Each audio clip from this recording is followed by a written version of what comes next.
Alright, 99 CL500. This is a W140 slash C140. This is a temp sensor, ambient temp sensor that goes on the bottom here of the bumper. Previous owner had an issue with the bumper. He must have hit something, which is why this Bondo putty is here. But anyway, I opened this sensor once and it was all corroded, all banged up, so I got a new one here. This is the part number right here in case you need to get it.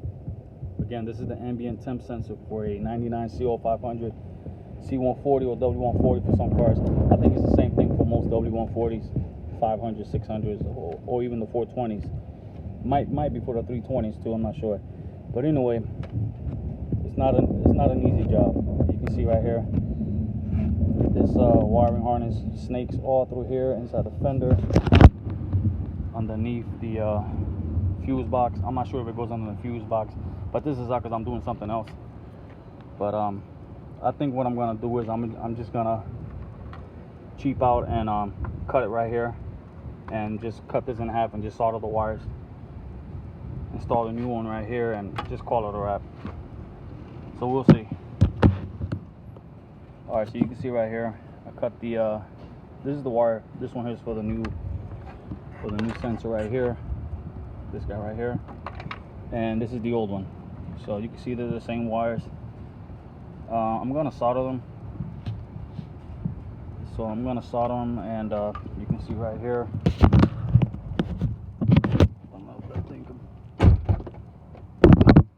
you can see right there, it's minus 36 degrees. So, you see what happens when I touch them together. All right, so they're hooked up together right here. Let me see what the temperature inside here is. All right, there it is right there. It's working better now. 83 degrees Fahrenheit, and that's where I'm going to leave her. So it worked out all right. I'm not even going to bother routing it through all this crap here. I'm just going to solder these wires right here, bunch it up, tie it up with some electrical tie, and mount it somewhere on the bottom of the bumper here. So here's the joint right here. I soldered it.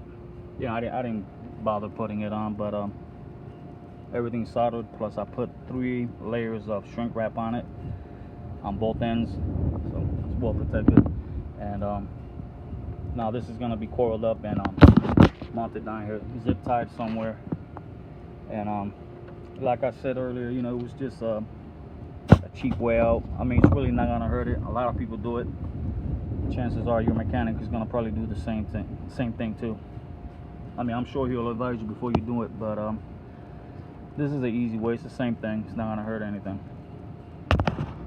All right, so you can see how I tied it up to the bumper here, here, and here.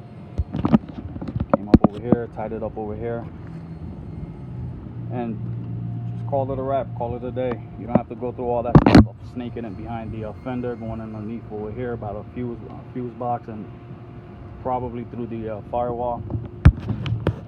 Mounted up perfectly over here. Let me see if the temperature adds up.